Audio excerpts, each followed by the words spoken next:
Big boss ಮನೆಗೆ ತೆರಳಿ ತಮ್ಮ ಅತ್ಯುತ್ತಮ ನಡೆಗಳ ಮೂಲಕ ಕರ್ನಾಟಕದ ಮೂಲೆ ಮೂಲೆಯಲ್ಲೂ ಜನಪ್ರಿಯತೆಯನ್ನು ಪಡೆದುಕೊಂಡು ವಿನ್ನರ್ ಆಗಿ ಹೊರಹೊಮ್ಮಿದ ಶೈನ್ ಶೆಟ್ಟಿ ಅವರು ಇದೀಗ ಈ ಬಾರಿ ಸೀಸನ್ 8ರ ಬಿಗ್ ಬಾಸ್ ಕಾರ್ಯಕ್ರಮದ ಕುರಿತು ಮಾತನಾಡಿ ಹಾಗೂ ಅಲ್ಲಿನ ಸ್ಪರ್ಧಿಗಳ ಕುರಿತು ಮಾತನಾಡಿ ತಮಗೆ ಅನಿಸಿರುವಂತೆ ಭರವಸೆಯ ಸ್ಪರ್ಧಿಗಳನ್ನು ಹೆಸರಿಸಿದ್ದಾರೆ.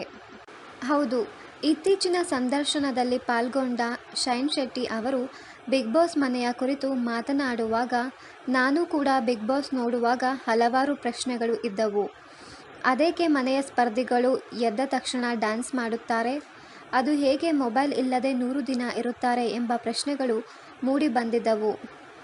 ಅಲ್ಲಿಂದ ಆಟಗಳು, ಮನೆಯ ವಿಚಾರಗಳು ನಿಜಕ್ಕೂ ಹಲವಾರು ಪ್ರಶ್ನೆಗಳು ಮೂಡುವಂತೆ ಮಾಡಿದ್ದವು.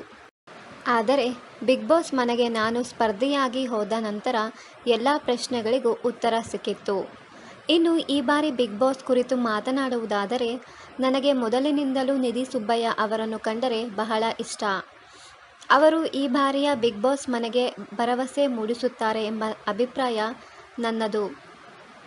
ಇನ್ನು ಯೂಟ್ಯೂಬ್ನಲ್ಲಿ ಸದ್ದು ಮಾಡಿರುವ ರಘು ಅವರು ಕೂಡ ಸಾಕಷ್ಟು ಸಾಮರ್ಥ್ಯವನ್ನು ಹೊಂದಿದ್ದಾರೆ ಎಂಬುದರಲ್ಲಿ ಎರಡು ಮಾತಿಲ್ಲ. ಆದರೆ ಈಗಲೇ ಯಾರು ಗೆಲ್ಲುತ್ತಾರೆ ಎಂಬುದನ್ನು ಹೇಳುವುದು ಸುಲಭವಲ್ಲ. ಆದರೆ ನನಗೆ ವೈಯಕ್ತಿಕವಾಗಿ ಇವರಿಬ್ಬರ ಮೇಲೆ ಭರವಸೆ ಇದೆ ಎಂದು ಹೇಳಿದ್ದಾರೆ. ಇನ್ನಷ್ಟು ಕನ್ನಡ ಧಾರಾವಾಹಿ ಹಾಗೂ ಬಿಗ್ ಬಾಸ್ ಕನ್ನಡ ಸೀಸನ್ 8ರ ಡೈಲಿ ಅಪ್ಡೇಟ್ಸ್ಗಾಗಿ ಚಾನೆಲ್ನನ್ನು ಸಬ್ಸ್ಕ್ರೈಬ್ ಮಾಡಿ. Thank you.